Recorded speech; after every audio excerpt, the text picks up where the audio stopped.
ฮ็ดได้บ่น้องนี้อย่าสั่งเด้อลาอ้ายนอนภาวะเมื่อหัวเจ้าเปลี่ยนใจ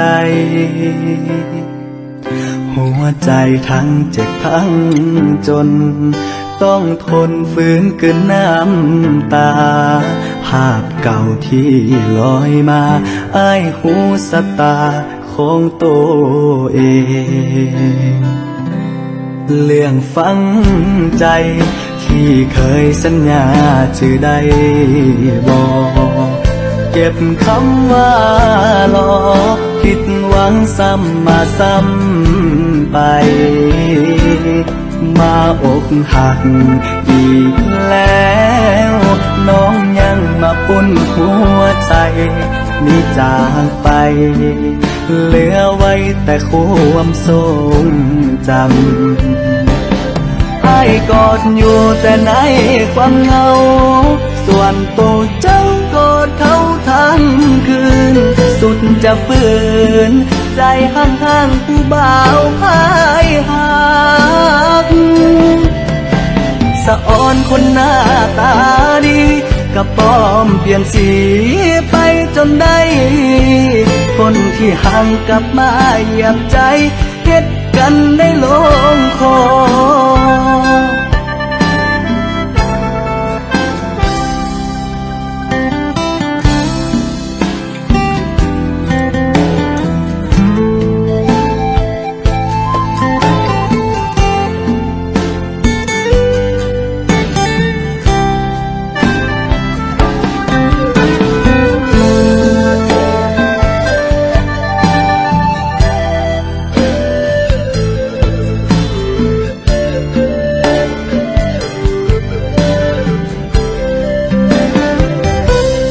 เรื่องฝัง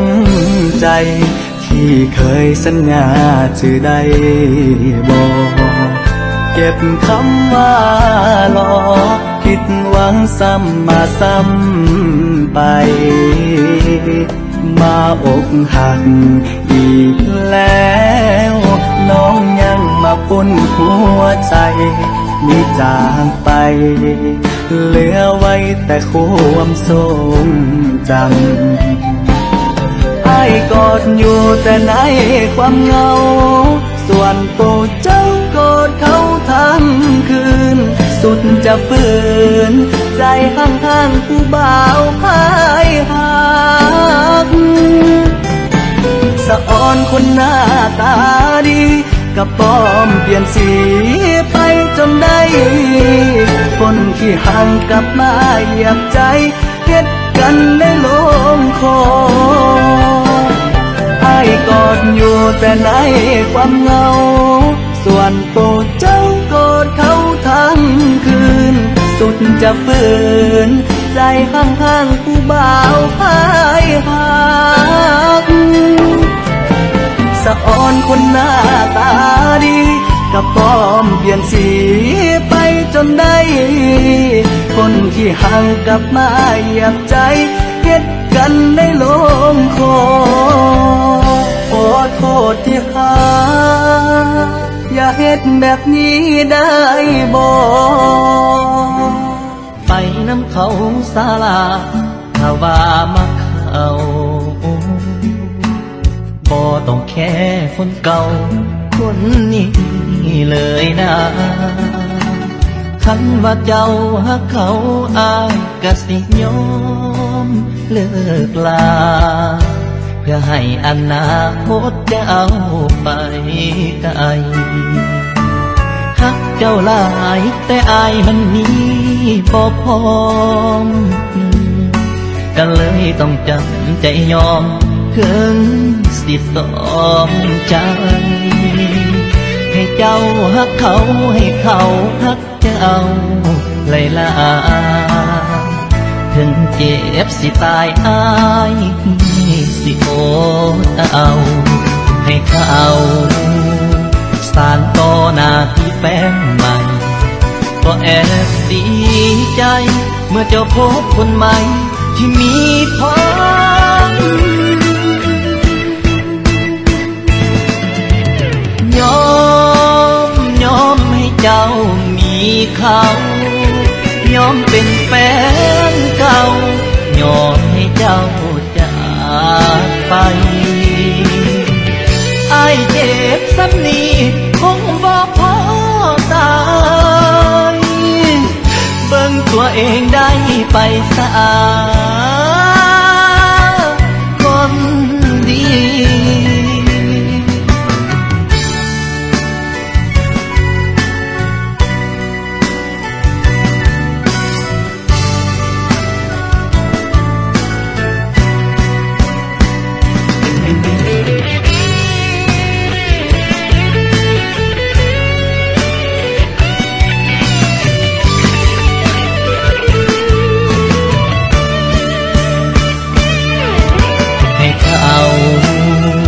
สานต่อหน้าที่แฟนใหม่ก็แอบดีใจเมื่อเจ้าพบคนใหม่ที่มีพร้อมยอมให้เจ้ามีเขายอมเป็นแฟนเก่ายอมให้เจ้าจากไปอ้ายเจ็บซ้ำนี้คงบ่พอตายเบิ่งตัวเองได้ไปสะอา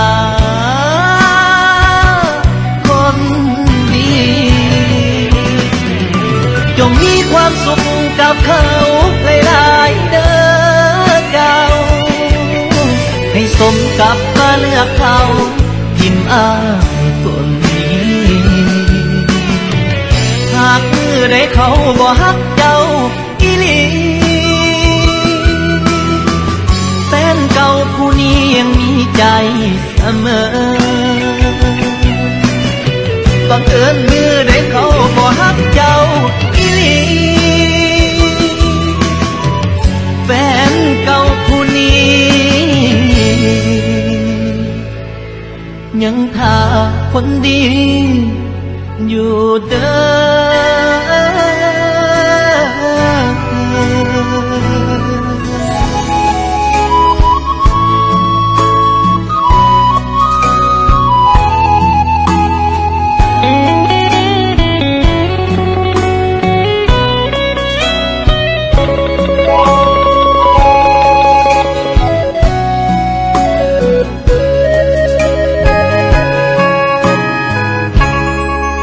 เก็บคำว่าฮัก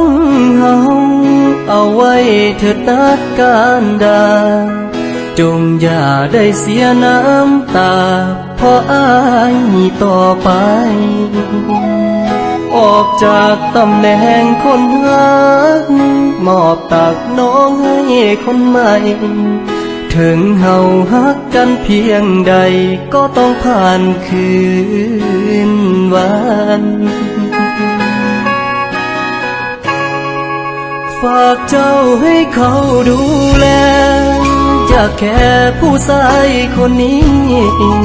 คบกันมานานหลายปีก็มีเพียงแต่ฝันคนที่พร้อมกว่าเขามาจงใส่สายตาผูกพันทางเดินที่ดีกว่ากันอ้ายนั้นก็เข้าใจก็อยากที่จะดูแลอยากแค่สายตาของเจ้าแต่ฝันของสองคนเฮานั้นมันอยู่ไกลอ้ายอยากให้น้องได้ดีอยากให้มีอนาคตสดใสเขาก็หักน้องหมดใจพร้อมจะให้ทุกอย่างยอมเสียคำว่าแฟนบ่แม่นอ้ายบ่ฮักเจ้าความจนบีบให้สองเฮาต้องเดินแยกทางจะว่าอ้ายผิดก็ยอมเกี่ยมพร้อมจะฟังทุกอย่างขอเพียงแต่ให้น้องนางได้ดีก็พอ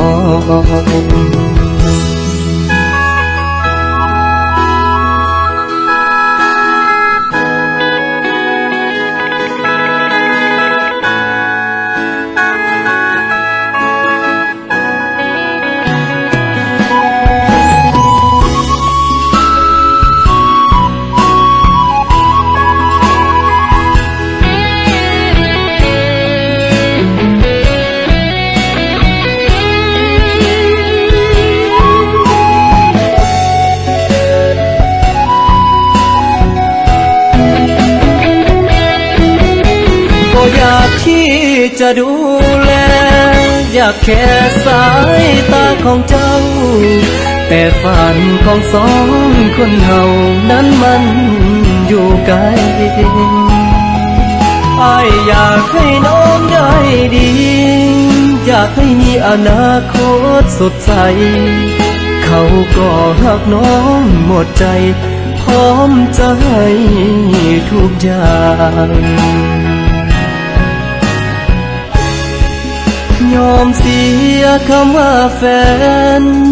บ่แม่นอ้ายบ่ฮักเจ้าความจนบีบให้สองเฮาต้องเดินแยกทางจะว่าอ้ายผิดก็ยอมเยี่ยมพร้อมจะฟังทุกอย่างขอเพียงแต่ให้น้องนางได้ดีก็พอยกโทษให้อ้ายได้บ่ที่ต้องจากไป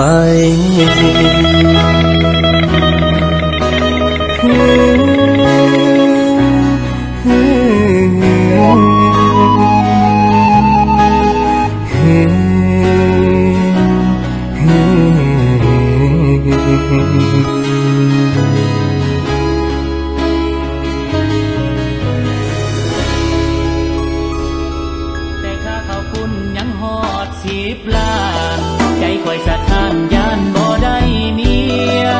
ยังบ่รวมค่าเหล้าค่าเบียร์สิได้เมียน้ำเพิ่นอยู่บ่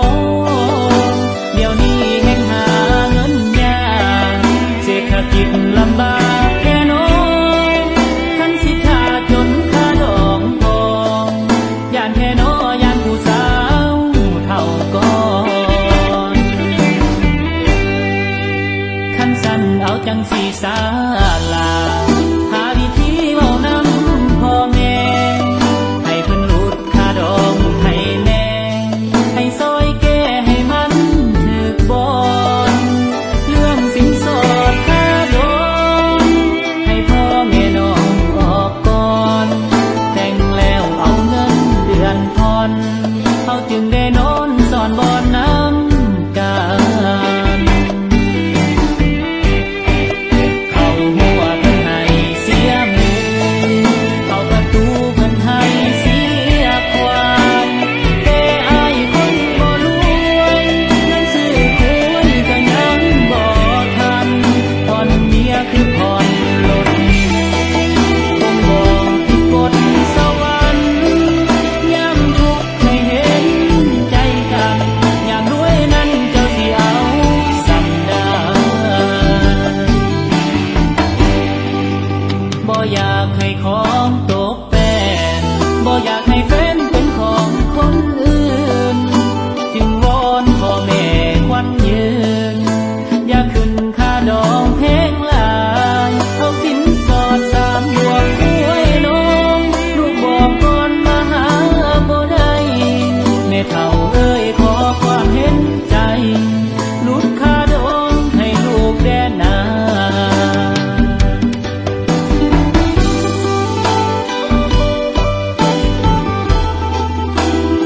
เงินต้องมา50 ล้านครอบครัวของข่อยหามาแต่งเจ้าบ่ได้ดอก ปฏิบัติน้องก็เป็นคือเลย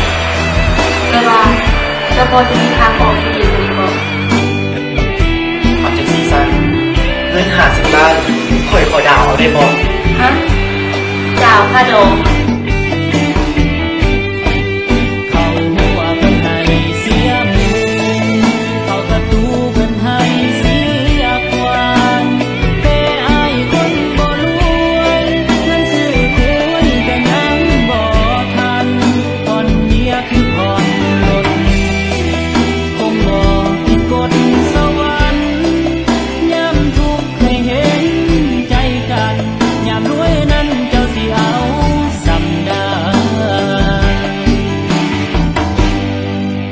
บ่อยากให้ของตกแต่งบ่อยากให้แฟนเป็นของคนอื่นจึงวอนพ่อแม่ควันยืนอย่าขึ้นค่าดองแพงหลายเอา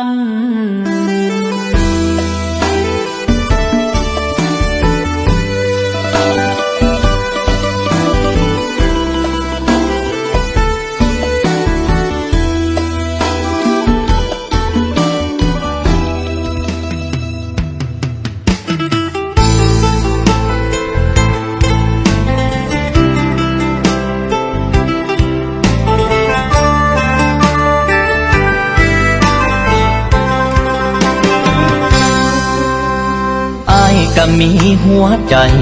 คือกันเด้อเจ้าเรื่องของแฟนคนเก่าอย่าเว้าดุลากับหูอยู่ดอกว่าเจ้า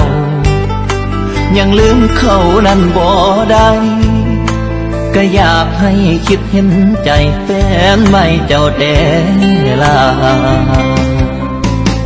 อ้ายนี่ก็คือว่าดีน้ำเจ้าทุกอย่างก็หวังสิลบสิลาอดีตเขาที่ผ่านมา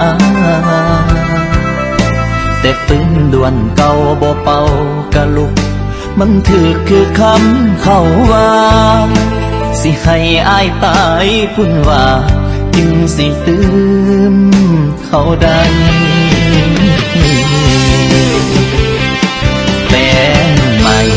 ดีให้ตายก็คงบ่ได้ใจเจ้าคนเป็นแฟนเก่ายังครองใจเจ้าอยู่ทุกวันแฟนปัจจุบันมันยังสำคัญสำได้คนเป็นแฟนใหม่ก็มีหัวใจคือกันอยู่ใส่ว่าสิลืมเขาก่อนที่เขาสิมาคบกันสรุปอ้ายเป็นใดเพียงไม่กันมาเท่านั้นพอใจเจ้ามันบ่ลืมแฟ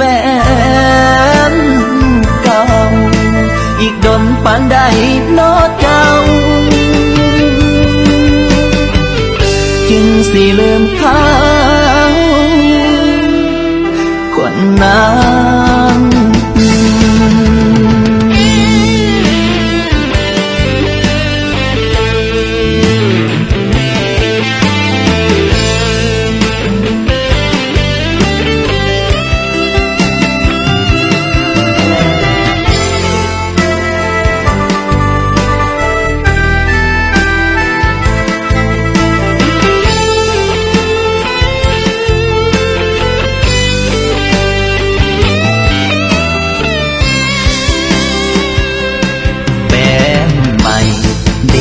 ตายก็คงบ่ได้ใจเจ้าคนเป็นแฟนเก่ายังครองใจเจ้าอยู่ทุกวันแฟนปัจจุบันมันยังสำคัญสำได้คนเป็นแฟนใหม่ก็มีหัวใจคือกันอยู่ใส่ว่าสิลืมเขาก่อนที่เฮาสิมาคบกันสรุปอ้ายเป็นใดเพียงไม่กันมาเท่านั้นพอใจเจ้ามันบ่ลืมแฟนเก่าอีกดนปานใดนอเจ้าจึงสิลืมเขาคนนั้นคันบ่ฮักก็คือบ่บอกกันดีมาตัวกันจังสิมันเจ็บผู้บ่คันความดีอ้ายมันยังมีบ่พออ้ายก็สิขอคืนใจให้เจ้าหากแฟนไม่จังอายมันบ่ดีสังขารก็กลับไปเอาแฟนเก่าซะ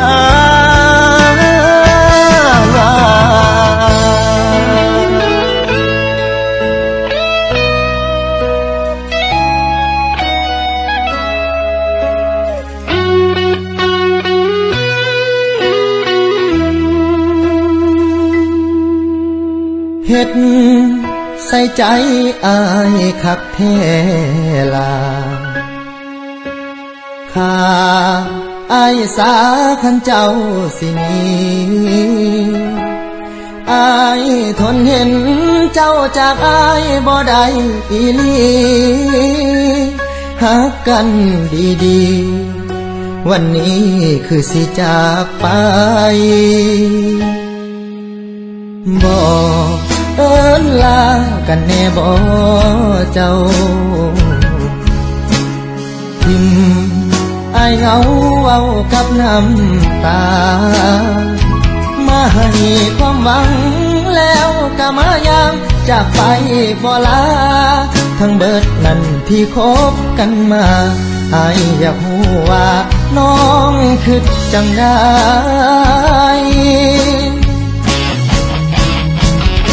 แล้วที่ผ่านมาสิให้เอิ้นว่าฐานะอีหยังแล้วเรื่องเคยหวังสิให้มันห่างกลางทางสันติอุตส่าห์แท้แต่เจ้ามาเฮ็ดกับอายจังสิก็เจ็บละน้อคนดีถูกทิ้งทั้งที่มีภัยเป็น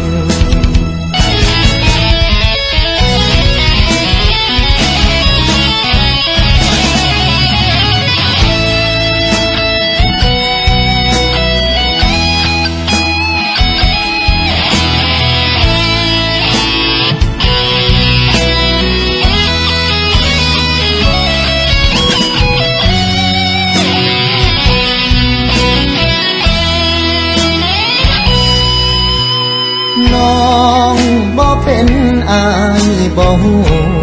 ดอกถูกหลอกให้ฮักให้แพงเลื่อยมาอุตส่าห์คาดหวังสุดท้ายเพพังแบบบ่เป็นท่าเสียแห่งอายฮักแพงปานตาเจ้าบ่หัวซาจากลาอายไปแล้วที่ผ่านมาสิให้เอิ้นว่าฐานะอีหยังแล้วเรื่องเคยหวังสิให้มันห่างกลางทางสันติอุตส่าห์แท้แต่เจ้ามาเฮ็ดกับอายจังสิก็เจ็บละน้อคนดีถูกทิ่มทั้งที่มีภัยเป็นก็เจ็บละน้อคนดีถูกทิ่มทั้งที่มีภัยยิ้มแน่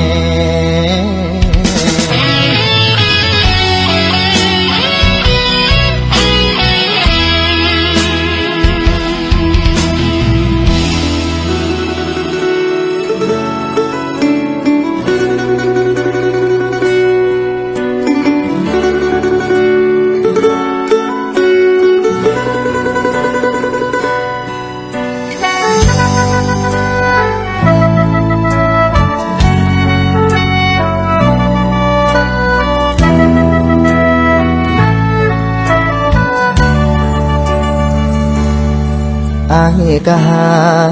น้องเองบ่น้อยกว่าเขาอายก็เอาใจเจ้าคือเขาเด้นางแต่เป็นหยังน้องยังบ่เศร้าเที่ยวแต่เว้าฮอดเขาสู่บาดยางบ่สงสารแฟนใหม่คืออายบ่ลาพยายามสวนเจ้าเว้าแต่เรื่องใหม่เฮ็ดจังไดใจเจ้ามันยังบ่ลืมจนอายนั้นเริ่มท้อถอยใจหากน้องสำใดก็บ่ได้ใจคืนหัวใจอายมันเบิดแห้งบืนฟื้นต่อแล้วลาขอโทษอีหลีที่อายบ่ดีคือแฟนเก่าเจ้าน้องบ่ลืมเขาหากเขามันเลยหม่นมองคบกันก็หวังได้ใจแต่สุดท้ายได้เป็นที่สองน้ องให้อายเป็นโตสำหองใจน้องยังมีแต่เขา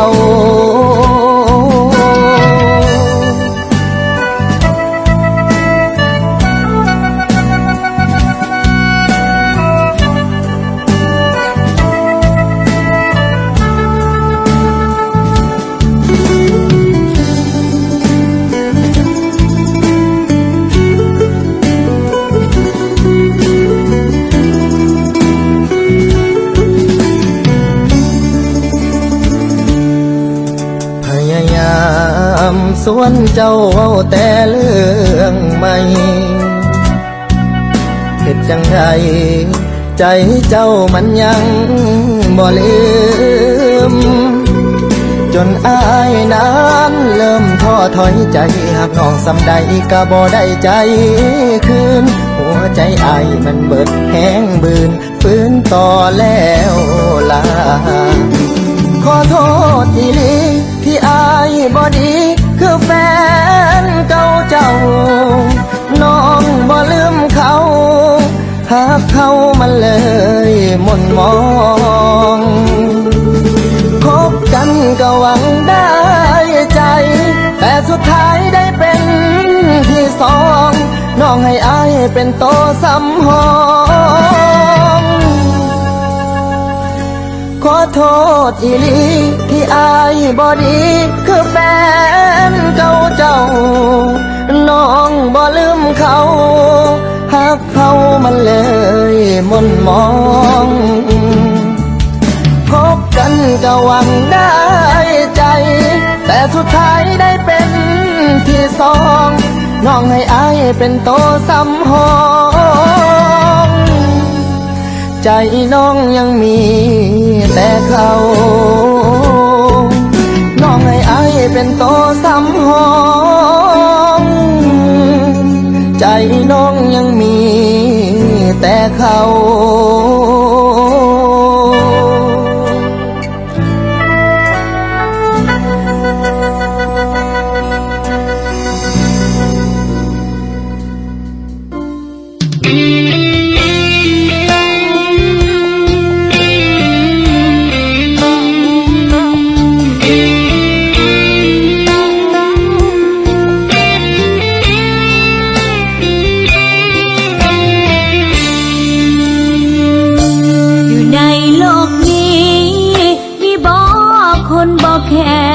อดี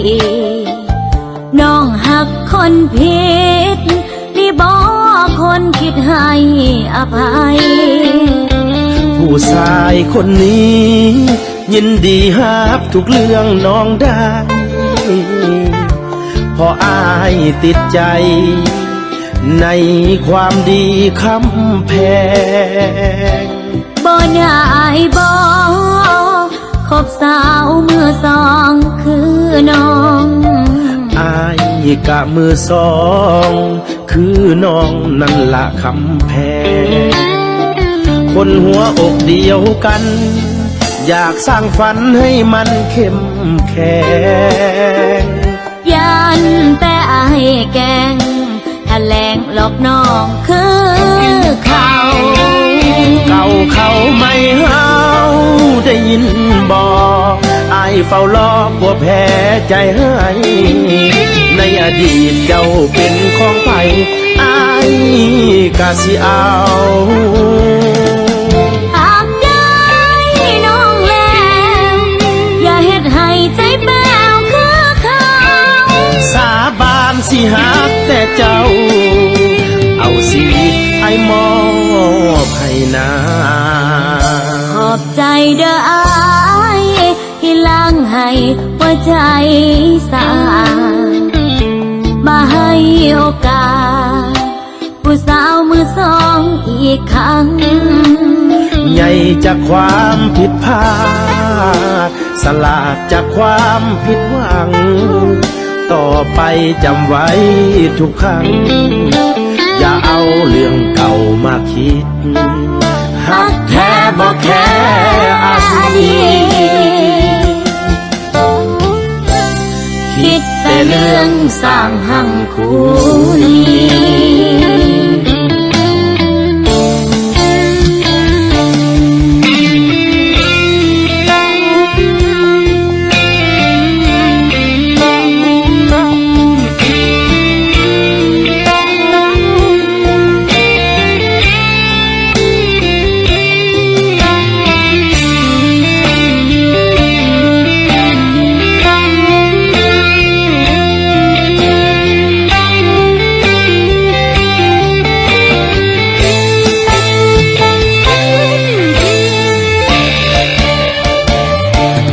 เขาไม่เฮาได้ยินบอกอายเฝ้ารอกลัวแพ้ใจให้ในอดีตเจ้าเป็นของไผอายกะสิเอาหากได้น้องแล้วอย่าเฮ็ดให้ใจแป้วคือเขาสาบานสิหักแต่เจ้าเอาชีวิตไอ้มอบให้นาขอบใจเด้ออายที่ล้างให้หัวใจสะอาดมาให้โอกาสผู้สาวมือสองอีกครั้งใหญ่จากความผิดพลาดสลาดจากความผิดหวังต่อไปจำไว้ทุกครั้งอย่าเอาเรื่องเก่ามาคิดหักแท้บ่แค่อดีตคิดแต่เรื่องสร้างหังคู่นี้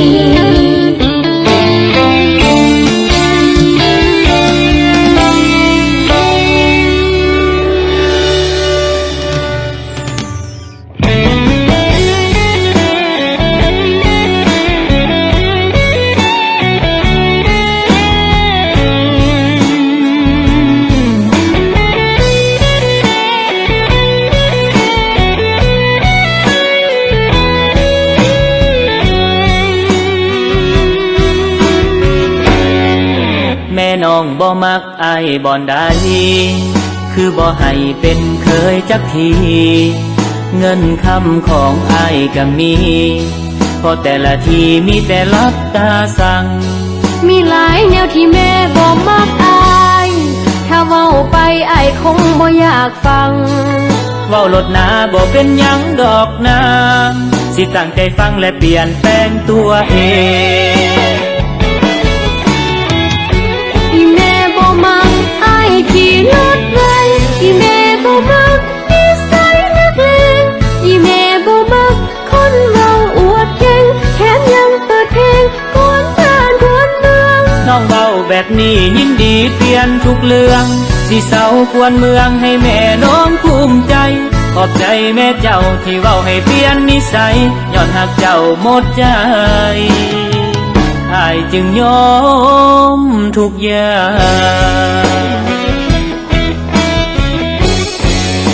งในหูกระปดออกทำแม่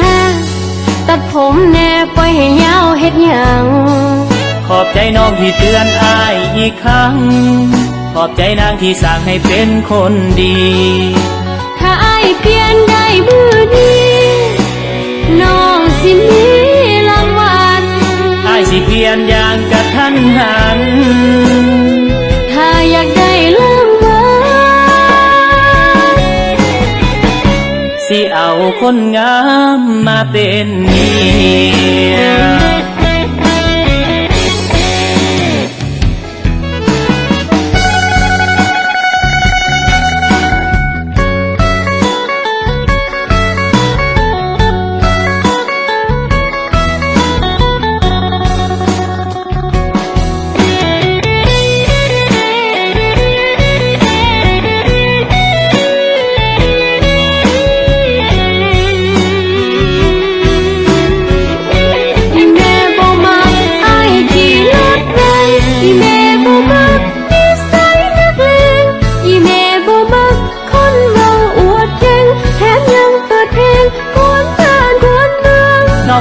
แบบนี้ยินดีเปลี่ยนทุกเรื่องสิเศร้ากวนเมืองให้แม่น้องภูมิใจ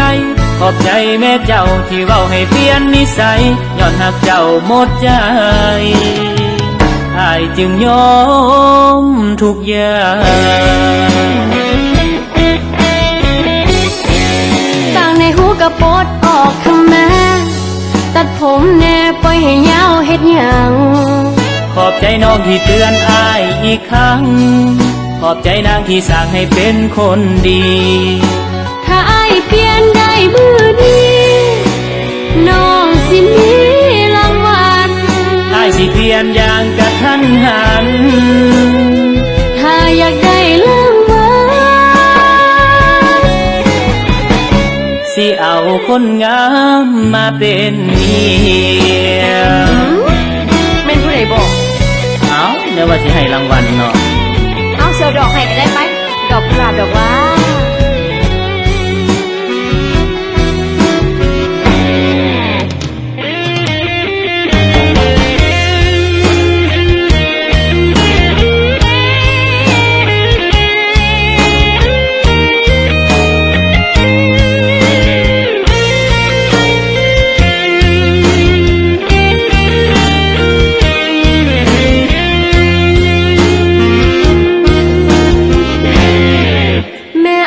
บ่มักน้องบ่อนใดคือบ่ให้เป็นลูกไผ่จักปีให้บ้านก็ย่องว่างามดีแต่แม่ไอ้นี่คือมาลับตาสั่งมีหลายแนวที่คัดใจแม่อายถ้าเว้าออกไปน้องคงบ่อยากฟังบอกมาหลอดสิยอมเปลี่ยนทุกอย่างสิตั้งใจฟังและเปลี่ยนแปลงทันใดอีแม่บ่มักผู้หญิงเสียนเมาอีแม่บ่เอาคนมักลิ้นไผ่อีแม่บ่เอาเมาแล้วมีแต่ไปเล่ามักเกลือหลายยิ่งเงินสามน้ำสีคันเมาแนวนั้นน้องสิเปลี่ยนทันทีสิขอเป็นคนดีให้แม่อายภูมิใจขอบใจแม่อายที่โอ้ยเปลี่ยนนิสัยสิขอเป็นคนใหม่ให้ถือขี้ถือคอ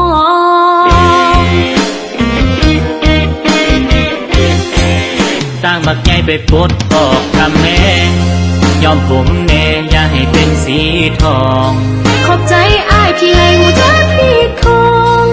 แล้วสิมาขอน้องในเมื่อใดไปยอมผมดำไว้แห่งฝ่าวอยากไปของแต่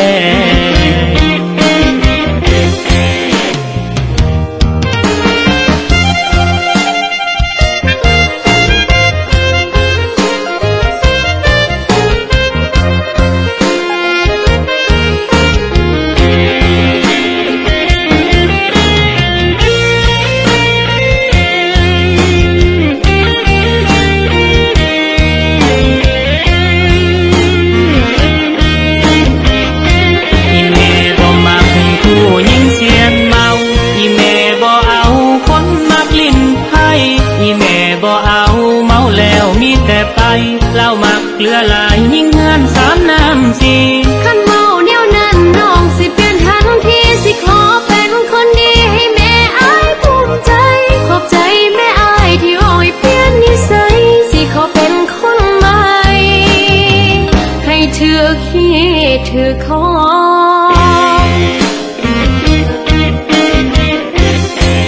สร้างบักใหญ่ไปปลดออกทำแม่ยอมผมแน่อย่าให้เป็นสีทองขอบใจอ้ายที่ให้หูจักพี่ของแล้วสิมาขอน้องในเมื่อใดไปยอมผมดำไว้แห่งฝ่าวอยากไปของแต่